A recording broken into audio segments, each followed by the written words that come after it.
今日咧就好想講阿思明，因為咧喺3月21號咧就聽到佢因為肺炎離世啊，咁引起咧個家庭咧就好多風波，咁家家有本難念的經係咪？咁我都覺得咧，你除非唔做演藝界嚇，因為你哋係比較受人注目係咪？嗱，講起咧阿思明咧，我其實好鬼中意睇佢嘅。當年佢出道嗰陣時咧，好靚女嘅，十分靚女。亦都係一位混血兒喎，又好溫順嘅。佢原來咧有對陰陽眼嘅，好又識得講鬼故喎。當時咧我又真係信到十足㗎嚇，佢因為講得好好聽嘅。亦都咧原來知道佢原來都幾打得㗎喎，即係都有啲功夫底。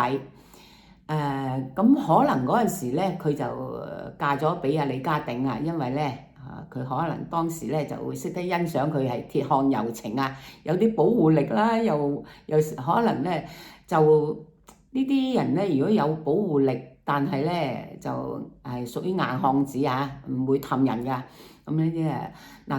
亦都唔會下低威嚇，大男人啊嘛，先夠 man 係嘛？我估計阿思明嗰陣時咧，就都係因為頂唔順佢係鐵漢啊，呼呼喝喝咁先分手嘅嚇。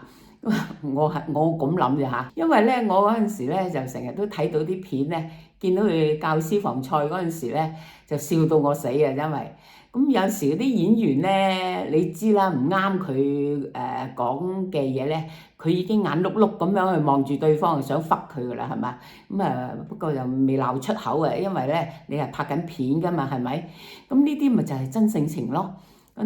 咁你又唔好理邊一個佢邊個都係咁樣吠你噶啦嚇。何況咧係老婆，頂唔順咪嗌交啦，係咪啊？你諗下喺屋企佢幾高地位咧，係咪啊？唔係話個個都頂得順噶嘛。離婚唔出奇咯。但係咧呢啲咧就係過渡期嘅。因為咧你都會有老嘅一日啊嘛。啲火氣咪會會火氣會燒啦，係嘛？即係唔會再升華噶嘛。你變咗咧當你會收斂嘅時候咧，你都係一個好順從嘅人嚟嘅。我覺得佢老公係一個硬漢子啦，比較有舊式嘅傳統嘅思維啦，亦都係內心柔情嘅鐵漢子啊。我信佢咧心中只有他。思明係咪啊？大家同唔同意咁講啊？過往咧就好多年咧都睇到佢哋好溫馨嘅相片啊，一家大細啊，樂融融啊。我肯定嘅咧，阿思明都係一位好媽媽嚟嘅，因為嗰陣時我睇到佢細個，佢一家人咧，我哋由細都即係大家一齊成長啊。因為阿思明都同我差唔多咁嘅年紀啊，所以我咧覺得佢咧係見到佢嗰個報導啊，都係相當係正面啊嚇。